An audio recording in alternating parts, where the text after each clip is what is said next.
Hey there. Welcome to Joe in the Morning. I'm your host, Simon. I'm your guest, Noah. Today we're going to be talking about systemic racism in America. And its ill effects on the population. So, systemic racism has been along for a really long time, and it really started immediately after the Civil War. We can see many examples of systemic racism through the history of America. Jim Crow laws started in 1876 and continued until 1960. The Dred Scott decision, a slave tried to sue for his freedom because he was in a free state, and the Supreme Court decided that he was just property. And that was only overturned until the 14th Amendment was passed after the Civil War in 1868. Sharecropping, people would hire slaves to farm on their land and then make the slaves or previous slaves pay debts that they couldn't afford to pay, causing them to be in debt for most of their lives. And all these things really had an ill effect on the population and held them down from gaining any significant role in society, whether it be in education, a quality job, fulfillment, or even a role in congressional office. We will be talking more about this after the commercial break. I'm Ants in My Eyes Johnson here at Ants in My Eyes Electronics. I mean, there are so many ants in my eyes, and so many TVs, microwaves, radios. I can't tell. I'm not 100% sure what we have here in the stock because I can't see anything. Our prices, I hope, are too low. Check out this microwave, only $200. What about this refrigerator? Only $100. That's fair. I'm Ants in My Eyes Johnson. Everything's black. I can't see a thing. And I also can't feel anything either. Did I mention that? That's not as catchy as having ants in your eyes. Hi, welcome back to Joe in the Morning. So now we're going to dive deeper into Dred Scott. So basically, if you don't already know, the Dred Scott decision was a very important decision by Supreme Court that happened in 1857. A slave was moved into a free state when he requested to be freed from his owner, and it was denied. He started a legitimate legal battle against the state of Missouri. Eventually, it continued to the Supreme Court.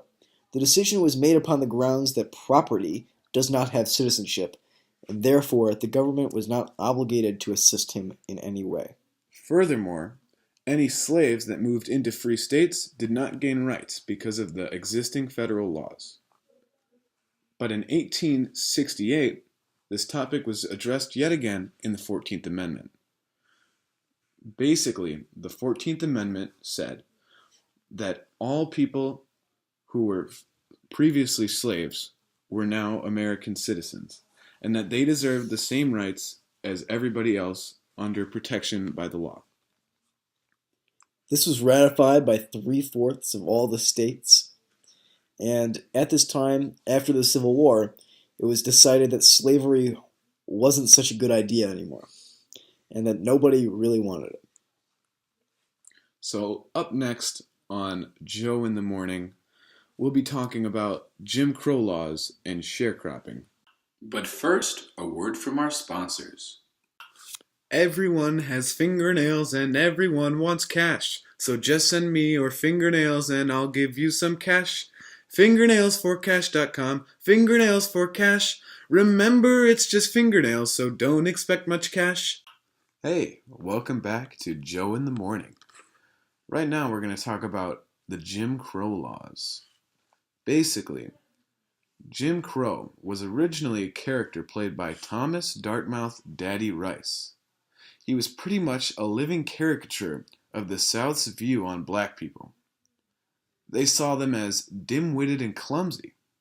The character became so popular that when a new set of racist laws came out in 1876, his name was used for the title of them. The laws were used to segregate black people from white people. They claimed to be separate but equal, but really only kept black people from doing normal, everyday things, such as going to decent public schools or even playing games of pool. Now, all the topics we've talked about so far have been examples of systemic racism enforced by our legal system. But it wasn't always just the government putting down African Americans. Here's an example of society promoting a culture of hate. Sharecropping was a system in which African Americans would buy land from their previous owners, and instead of paying rent, they would pay a tax on what they had grown from that year. This tax would fluctuate from year to year based on how much debt they were in with their owner at the end of the year. But the more debt they gained, the less they were able to provide for themselves and their family, and had to go deeper into debt to survive, thus creating an endless cycle of poverty. It can be determined that the United States was run by a very select group of racist individuals. They assisted in not just creating a hard legal battle for African Americans to gain rights, but created a society in which African Americans would have to become deeper in poverty with each generation. After a 60-year civil rights battle, we still have systemic racism today. Southern Republicans are trying to implement voter ID laws, which disproportionately affect African Americans and other minorities at a rate of 20-1 from voting.